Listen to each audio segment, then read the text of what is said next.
Right now, I feel hungry, but it's very exciting. It's on my first main event. It's the most amount of eyes that I ever had on me, so it's a good opportunity for me to get my name out there. What you mentioned the first main event, I was going to ask about that. What is that like? Because it shows that the organization has faith in you to put you in this Yeah, position. man. Yeah, that's really dope. And like you said, it shows that they see in me what I see in myself. Because I definitely don't plan on this being the last. And it feels like a proper setup. I've been with the organization for quite some time now, and it's a natural progression.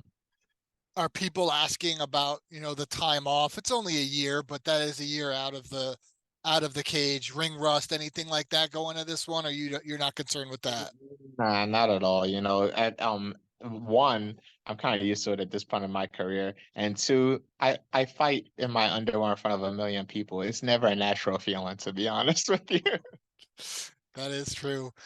Barboza, whether 145, 155, he's been in there against the who's who of this sport. What challenges does he pose on Saturday? Just it's the chaotic finishing style.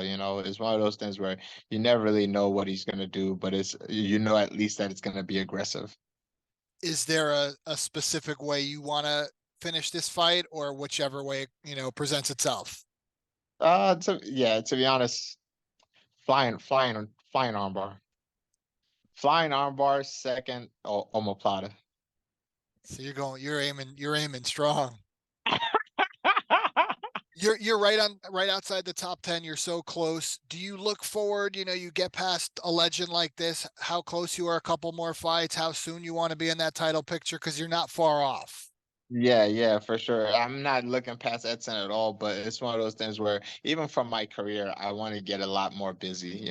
That's always been my goal, and because of unfortunate injuries, it's always keeping me away from being able to stack up these fights. And that's kind of the reason why sometimes the fans kind of forget how good I am, just because of the distance in between fights. But it's definitely a goal for me this year to get really busy. Does that motivate you even more, to be in there on a main event that, you don't want the fans to forget about you? You go put on a For show, sure. and they're going to know who you are on Saturday. For sure, 100%. That's the biggest spotlight is the last fight of the night. As somebody in the, top tier of the featherweight division, news last night with the shuffle and the pay-per-view coming up and your champ going up again. That Any that's thoughts on that? Does that affect that's you? crazy.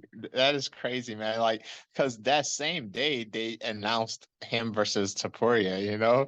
So look how quickly things change like that. But that's why you should always be ready, because in this organization's opportunities present themselves left and right.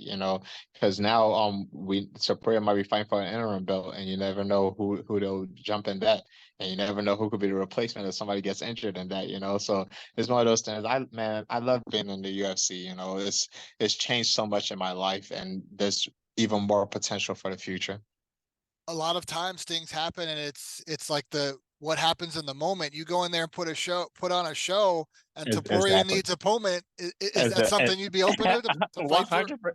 100%. What? Come on, man. Like these a wise man once said being in the UFC is opportunity, So it's one of those things where you got to seize it when you can. Do you think they need to do an interim again? They did, they had the same situation the I, last it, it, time. yeah, yeah, it's only fair, it's only fair because unless if Volkanovski could go in there and come out completely unscathed, I think it's only fair to Poirier to still give him some type of interim title, or maybe he might not want an interim, maybe he wants to wait. How would a fight with you and Taporia look? He's an exciting fighter as well. Yeah, yeah, that's gonna be straight banging. I think he primarily likes to just throw hands and box. I'll be happy to meet him in the middle and do that.